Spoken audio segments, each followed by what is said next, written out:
What have you seen over the last 10 years that like you just highlight, I guess, and great moments? Oh, in the Ho Chi Town area? Sure, yeah.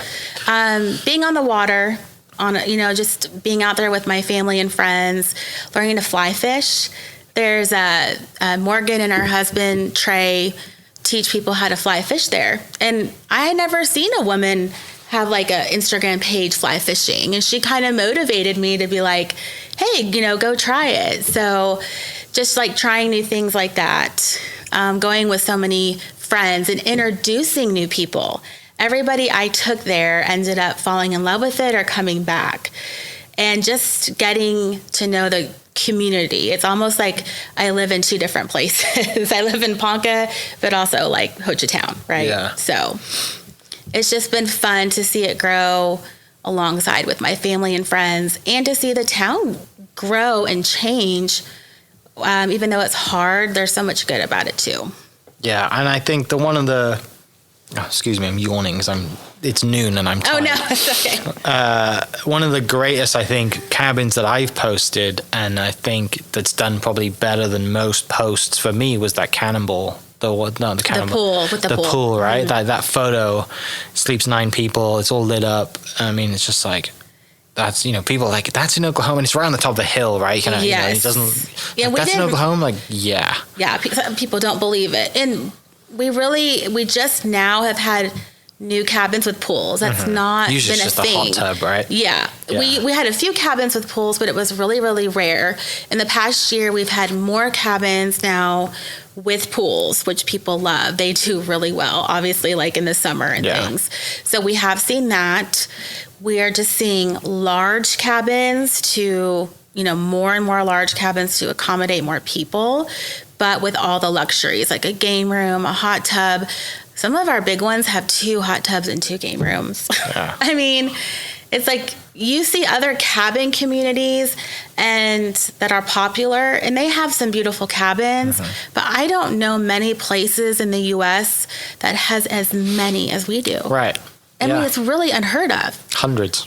I mean, it's not a normal thing. Yeah. Even in places like Colorado. Yeah. So it's so unique. And the thing is, like, we know this, that like, this just scratching the surface on the amount of land that's available down there. Yes. Right? Like, eventually, okay, it's going to slow down because, like, the cost of it's going to, whatever.